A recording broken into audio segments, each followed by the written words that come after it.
人民銀行行長潘功勝落嚟宣咗3個聖旨，香港係要接咗3個任務去做。呢3個任務就係人民幣離岸人民幣、資產管理喺香港幫人做資產管理，同埋做黃金清算，即係中國將呢3樣嘢，如果喺國內做嘅嘢呢，就喺上海。但如果要連接外國，譬如話人民幣結算中心喺北京啊，離岸人民幣呢，因為佢要同外匯對接呢，就喺香港。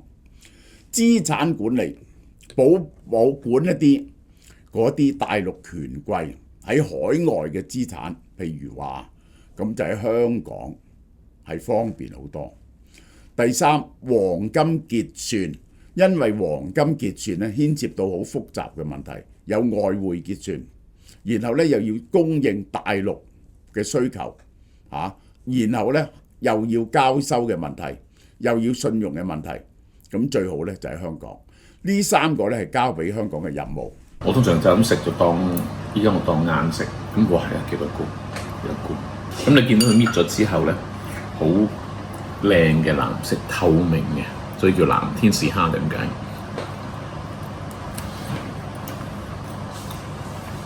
好貼就係愛知藍天使蝦係極品嚟㗎嚇。嗱，呢兩隻係我哋嘅王牌產品。我哋啲王牌產品咧就係有30幾隻，我繼續標up緊啲王牌產品。呢個最近先進嘅北海道花魚一夜乾，呢個係非常受歡迎，好重嘅魚味，好抵，350克嚇，呢個差唔多係8安士就係55蚊，好大好重嘅魚味。日本藍天使蝦係1公斤，係天使蝦中嘅極品嚟嘅，298蚊。高蝦牛肉乾78蚊，冚唪送蕭若元說明書。好啦，中央落嚟係作金融業務上嘅分工，國家金融分工。北京做乜嘢？上海做乜嘢？深圳做乜嘢？香港做乜嘢嘢？呢個就係我哋睇下。呢個唔係支持香港，係分工。香港有佢嘅特色，呢個北京係做金融監管政策制定，上海人民幣國際化，深圳金融科技創新，呢個就係香港同國際資金對接，尤其是離岸人民幣。黃金係同國際市場對接，呢一個係國際投資同國際投資對接，呢個就係香港嘅獨特地位。因此落嚟香港叫李家超接旨。大陸金融最大嘅短板係佢哋嘅規模係大過香港咧，當然係，但係佢哋冇2樣自由，一個就係資訊嘅自由，因為咧你上唔到網啊嘛。第二個咧就冇外匯自由進出嘅自由，呢個就係呢2樣嘢冇，於是咧有啲嘢就做唔到。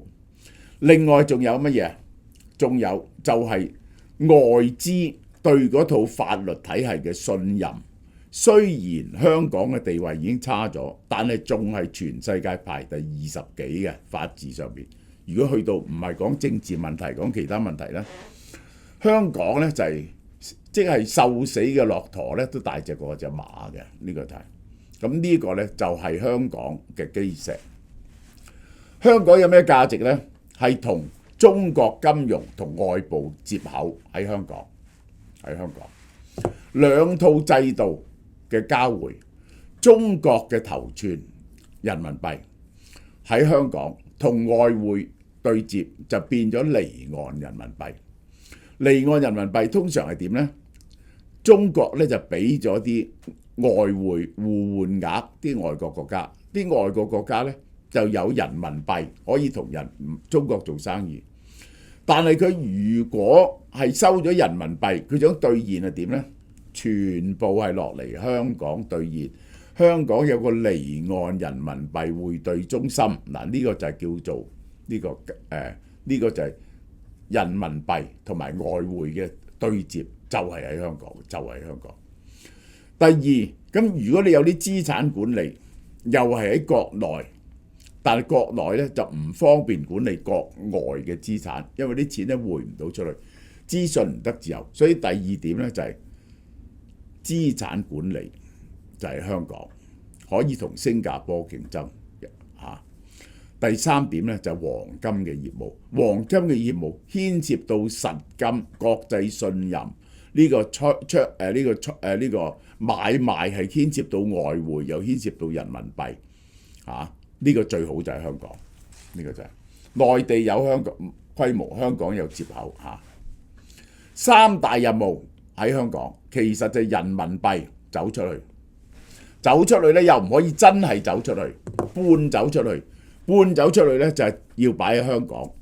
我喺香港啲命運講過，香港係呢個中國嘅春代。點解香港嘅春代？佢係香港中國嘅一個部分佢唔可以脫離中國，但係咧佢唔可以喺中國體內，喺中國體內咧就死咗噶咯，嗰啲精蟲就呢個就係佢係咧若即若離，於是就產生咗呢個作用。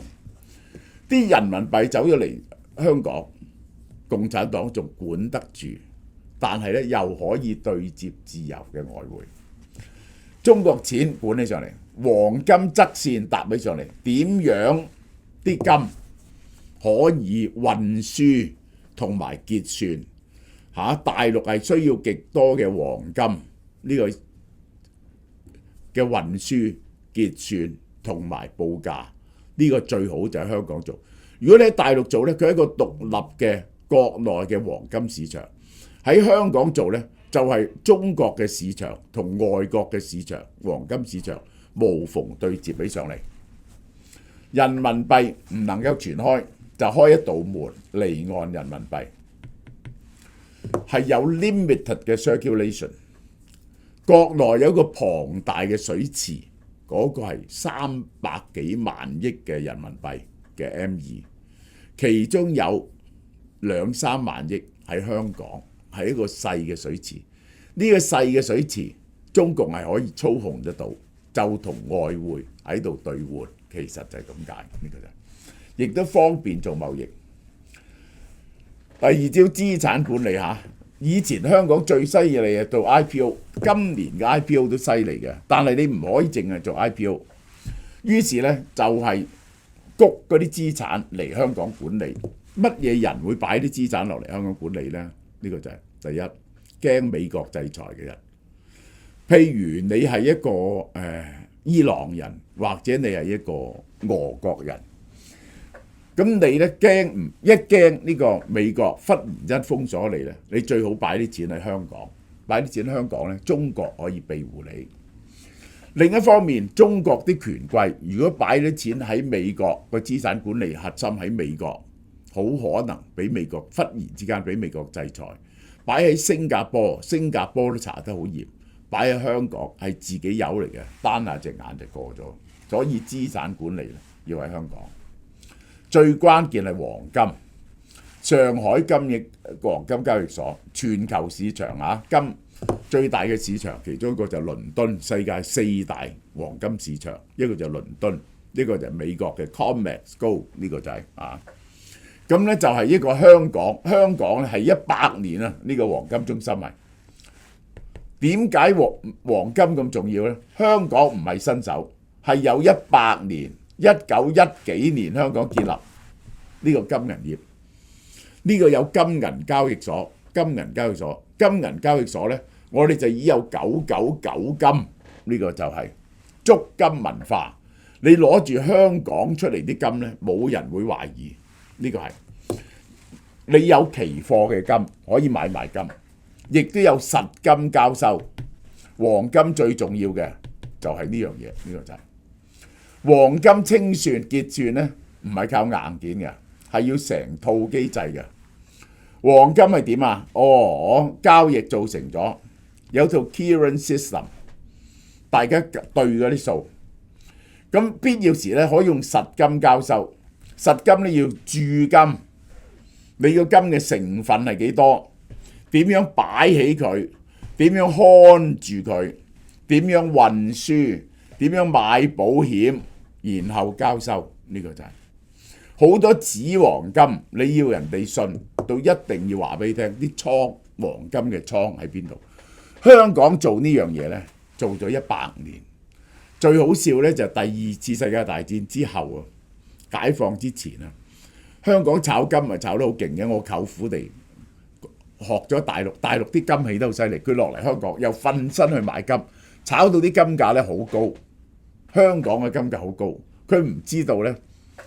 香港同大陸唔同，大陸啲金係唔準金入口，香港炒到啲金好高呢，人哋用飛機運黃金嚟賣俾佢哋，結果呢，就所有上海佬都炒到窿晒，好多人都破產嗰鑊就。而最大鑊呢，就用黃金用飛機運嚟香港呢，有架飛機撞咗落去北打山上，係執一山黃金，啲人喺度執嘅，呢個係啲金條散到船山都係，呢個就係。好啦，香港同杜拜爭下，另外一個最重要嘅轉運點喺杜拜。嗱，呢個我要解釋俾你聽。杜拜因為中東人好支持黃金，印度人買金，所以杜拜係世界黃金嘅一個運輸中心，由杜拜去 supply 去印度。supply 去中東所有地方。另一個而家要建立嘅就係香港，香港就可以 supply 中國內地同埋呢個東南亞國家，係比杜拜優勝。金流背後係物流，香港係全世界沒有之一最大嘅 air cargo 中心，黃金全部係要用 air cargo 運嘅，運去外國。就係要經香港轉運，嗰個成個保安、保險、運輸、倉儲最搞得掂嘅就係香港，可以應對大陸嘅需求，可以應對東南亞嘅需求，喺呢度結算，喺呢度交收，因為香港係世界上最大嘅 air cargo 之一。中國係有3張黃牌喺黃金。中國係生產最多黃金，消費係最重要嘅國家之一。呢個呢，中國同印度民間係買最多金嘅。一講結婚呢，佢就會講3金、5金、7金，3件金器、5件金器、7件金器。長期而家啲金價太貴，佢哋呢就用啲金包啲銀啊。為咗驚美國制裁，央行持續買金。中國係生產大國、消費大國，生產第一啊！消費呢都係應該係第一，呢個金器嘅消費。其實金最多係金器嘅消費。第3，央行買金，佢係需要對接外國，因為呢，佢唔可以做一個獨立嘅黃金市場出嚟，佢嘅金價要同外國對接，所以就用香港嚟做清算，呢個就係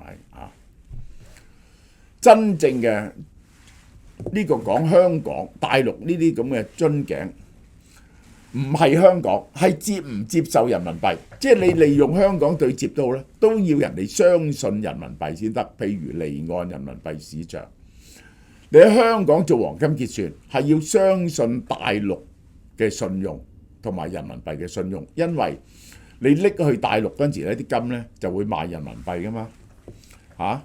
呢一個唔係自然，係咪自由兌換？呢個大陸嘅人民幣唔係自由兌換，所以唔可以喺大陸做。資本項目未開放，匯率咧係被管理嘅，國際信任咧依然有限。呢個就係於是就係香港呢個黃金結算中心個關鍵就係在大陸嘅經濟同埋大陸嘅人民幣係唔係成為一個可靠嘅貨幣。側線工程可以走幾遠呢？國際市場接唔接受人民幣同人民幣大量交易？中美關係會唔會繼續惡化？如果中美關係惡化，成日都進行制裁嘅話呢，呢樣嘢咧就乜都死得。香港可以搭橋，但改變唔到橋兩邊。如果橋兩邊兩笪地方係 shifting apart 嘅話呢，呢條橋呢就點都冧㗎啦。呢個就係其實人同貓一樣，都經常受到腸胃問題困擾，係時候加包生生益生菌，每日一包，守護你嘅腸道健康。如果你唔想日日再俾腸道問題困擾，立即行動。呢個係人嘅，呢個係嗱，呢個益生菌啊！呢隻嘢係乜嘢呢？呢個韓國 Midamine 生益生菌係我哋嘅王牌產品，雙重微囊化，因此嗰啲菌可以通過胃酸保護住。如果唔係咧，喺胃酸咧就殺死晒你噶。5種益生菌、2種雙歧、3種乳酸，呢個係3種益生元、水溶性膳食纖維，滋養好菌消化。每包有10億 CFU 活菌、益生元，呢個咧係最緊要係呢個有效啊！198蚊，我哋啲嘢真係好平。呢個77歲生日啊，繼續延續呢個好受歡迎嘅大減價，貨7元，100蚊4包湯。呢個湯咧好好飲，我非常掛念，我係想喺台灣飲。而且咧買300蚊咧就仲送一本書俾你添，呢個係明成祖朱棣係有我簽名嘅，好嘛？